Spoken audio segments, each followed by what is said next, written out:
Hello everyone, good morning. Welcome to my channel unfiltered life. ये मेरा blog Basant Panchami का है, तो ये मेरा ब्लॉग थोड़ा लेट ही जा रहा है। ये मैं सुबह अपने सारे काम वगैरह करने के बाद अपना पूजा कर रही हूँ। और बसंत पंचमी की जो पूजा होती है नॉर्मली मैंने जितना किया, जो सरस्वती माता की पूजा होती है और जो भी हमारे यहाँ पुआ पूड़ी वगैरह ये सब बनती है वो सब हमने किया। कलम की पूजा करी और उनकी ये मैं आरती पढ़ रही हूँ, क्योंकि सरस्वती जी की तो आरती कमी पड़ी जाती है, तो वो मुझे इतनी याद नहीं है, तो वो मैं बुक से ही जो हमारी आरती की किताब है उससे पढ़ रही थी। यहाँ मैं पूजा अपनी कंप्लीट करी, तो उसकी तरह जो भी मेरे काम होते हैं वो मैंने कंप्लीट करा अपना सुबह। और ये मैं अपने जाने के लिए तैयार भी हो रही थी जल्दी। और उस दिन बहुत ही ज़्यादा मौसम भी ख़राब था, पता भी नहीं चल रहा, मुझे तो पता भी नहीं था कि बाहर बारिश भी हो रही है। और ये मैं अपना तैयारी में लगी पड़ी थी। ये फूल माला आए तो उसके बाद मैंने अपना फूल माला भी चढ़ाया पूजा करने के बाद। मैं किचन में भी अपने फिर जो भी मेरे पूजा के दिन जो भी बनते हैं खाना पीना वो मैं बनाऊंगी करूँगी। और आप सब कैसे अपनी बसंत पंचमी की पूजा करते हैं वो ज़रूर बताइएगा। बहुत लोग अपने गांव घर भी जाकर पूजा चढ़ाते हैं, करते हैं। हमारे यहाँ भी होता है, मेरे मायके में मैंने देखा है। तो हमारे यहाँ तो मीठा बनता है, पुआ पूड़ी ये सब चीज़ें बनती है। तो भाई मैं अपने यहाँ सोचा था रात में बनेगा, तो फिर भी मैंने सोचा चलो एक बार दिन में भी कुछ मीठा कढ़ाई चढ़ा कर ही देती हूँ। तो ये मैंने गुलगुले बनाए थे मीठा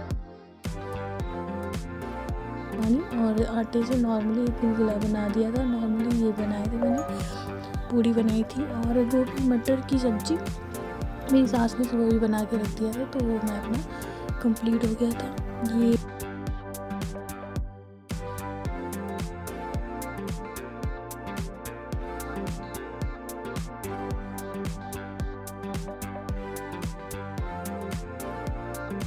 देख के भी सोच रहे होंगे, ये समझ ही रहे होंगे कि चेहरा तो मेरा उतरा ही हुआ है। उस दिन मैं यही सोच रही थी कि ज़िंदगी कितनी बदल जाती है ना। यही बसंत पंचमी होती थी कि हम खुश होते थे कि हमें आज स्कूल में छुट्टी है, हमारे यहाँ स्कूल में पूजा होगा, अच्छे ड्रेस पहन के वहाँ जाना है और पढ़ाई नहीं होगी। फिर घर पे बहुत खुशी सारी चीज़ें करते थे, जो भी चीज़ें रिचुअल होते थे उसे करते थे पूजा करने के बाद। और अब तो त्योहार ऐसे मनाए जाते जैसे कि हम बस उन्हें बिता रहे हैं। ये देखिए कितनी तेज़ बारिश हो रही थी। इस बारिश में मुझे निकलना था, मुझे तो पता भी नहीं था। जब मैं नीचे उतरी तो मुझे दिख रहा है कि बारिश बहुत हो रही है, तो मैंने सोचा चलो निकलती ही हूँ, क्या लेट करने से। ये देखिए शाम की बारिश। शाम को तो जो मेरे साथ इंसिडेंट हुआ कि मैं इतनी भीग कर आई थी, और जो राइडर भैया थे वो भी बहुत ज़्यादा भीगे थे। उन्होंने बताया कि मेरा आज का दिन भी बहुत ख़राब गया, 2-3 उनके राइड्स भी कैंसिल हो गए थे। फिर मैंने उनको एक्स्ट्रा कुछ पे करके उनका वो जो उनका मूड ऑफ था, मैंने सोचा अपनी तरफ से जितना मेरे से हो सके मैंने किया। ये मैं आने के बाद तुरंत चाय बना रही थी। मेरी सास भी बाहर गई हुई थी वो किसी पूजा में, तो मैं अपने लिए सिर्फ चाय बनाया। और फिर यहाँ मैंने सारे बर्तन वगैरह सेट किए। और फिर यहाँ पे मैं थोड़ा, उस दिन मेरे पैरों में काफ़ी दर्द था, तो यहाँ मैं अपनी मम्मी से भी थोड़ा बहुत बात कर रही थी। और फिर ये फ्लफ़ी, ये पता नहीं कौन दरवाजे पे जिसको हार्ट आ गई थी।